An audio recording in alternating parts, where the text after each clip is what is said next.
Sommes-nous prêts pour un événement enivrant? Bonjour, bienvenue dans ma bibliothèque. Nous sommes à Montréal, le 24 novembre 2012, et mon nom est Bruno Lalonde. En moi cohabitent ces deux extrêmes. Une âme d'élite très pure, proche de la petite Thérèse et de son émule québécois, Gérard Raymond, que me fit découvrir pour mon plus grand profit cet ami, le savantissime Jean-Paul Coupal. Et à l'autre pôle de ce cœur volatile, une zone d'ombre, un cloaque où abondent les pires abominations, ascendant divin marquis. Donatien et Thérèse Martin se livrent une lutte sans merci, comme dans ces albums Tintin, où le capitaine Haddock est déchiré sans merci par l'Angelot et le Diablotin. Il me coûte peu de l'admettre. On m'a berné par ce qu'il y a de mieux en moi. L'enfant, berné par un personnage dénué de scrupules, qui a gagné mon amitié et mon estime, en se faisant passer pour ce qu'il n'était pas. Il s'est joué de moi, ce trublion, cet auteur qui a écrit ce livre au titre si évocateur.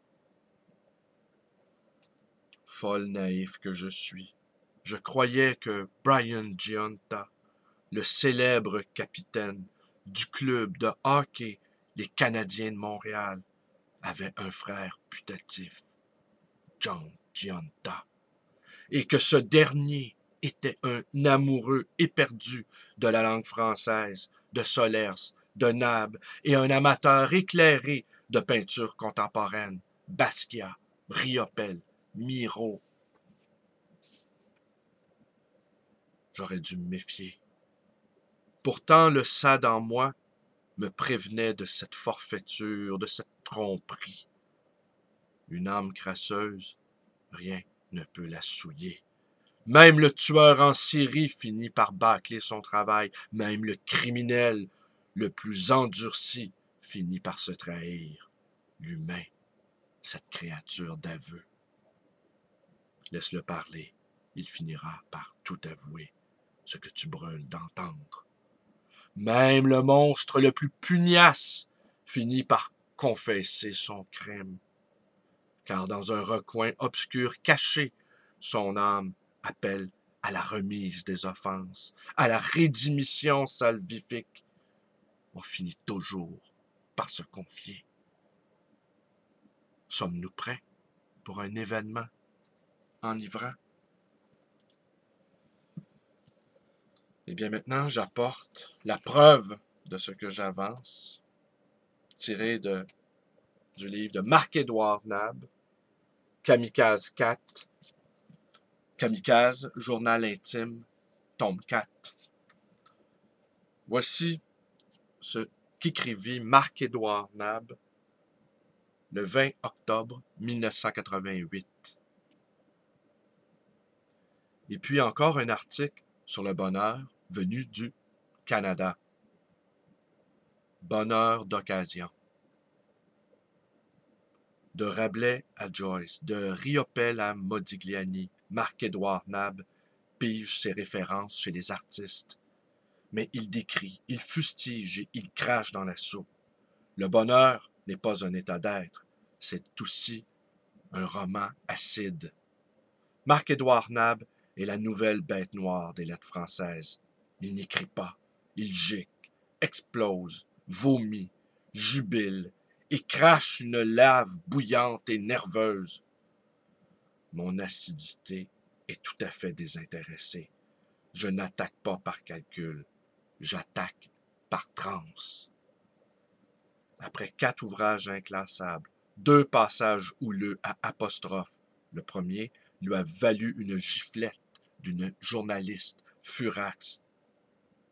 L'oiseau optimiste de mauvais augure se lance à l'assaut de la forme romanesque, une brique de 500 pages, un feu d'artifice pétillant d'intelligence, le bonheur.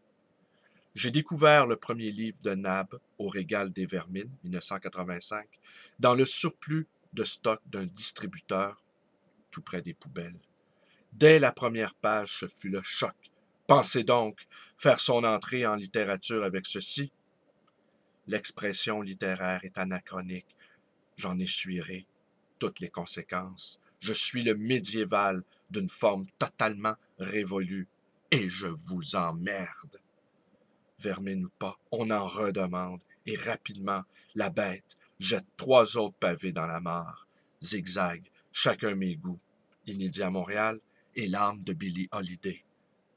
Voguant entre l'insulte et l'apologie, tenant à la fois du pamphlet, de l'essai et de la chronique. Ses thèmes favoris, la littérature, la peinture, le jazz, les mœurs, les ouvrages de Nab sont remplis de rapprochements inattendus et de mots d'auteur vitrioliques qui, une fois lus, ne se laissent pas oublier.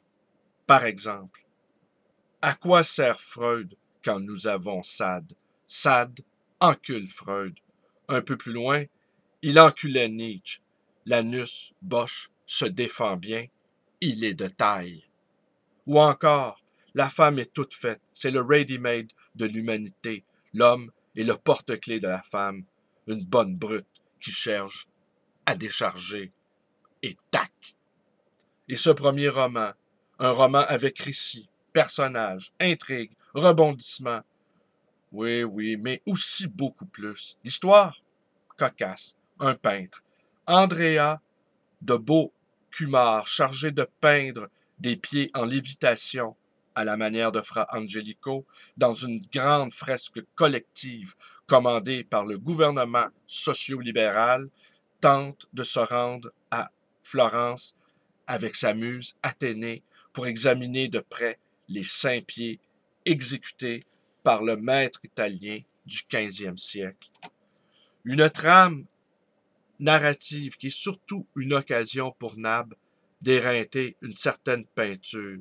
Follon, Moretti, les hyperréalistes, Riopelle, Chirico, Magritte, Picabia, et d'en encenser une autre, Van Gogh, Picasso, Soutine, Géricault, Rouault, Dali, Modigliani, de médire joyeusement de l'avant-ringarde d'aujourd'hui sans pour autant dénigrer Duchamp ou Malevich, et de se prouver qu'il pouvait écrire un récit traditionnel, lisible au premier degré, tout en dialoguant avec les gros canons de l'histoire littéraire, d'Homère à Joyce, en passant par Rabelais, Proust et Mallarmé, amusant petit exercice d'érudition et réflexion judicieuse sur notre époque en prime.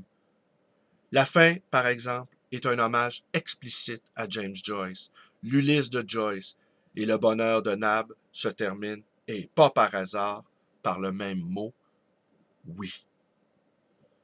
Chez Joyce, il s'agit de faire dire le mot magique à un corps de femme. Chez Nab, les temps changent, le corps féminin est remplacé par une régie de studio de télévision. Quel rapport entre une femme et un studio de télévision? Qu'est-ce que le bonheur!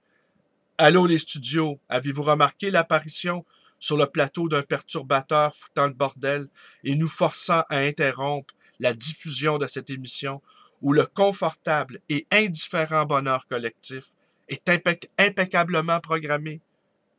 Oui, c'est sur ce oui, le pari de ce oui, que Nab poursuit désormais sa lévitation.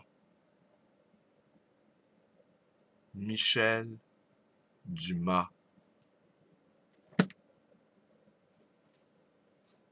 Il a tout avoué.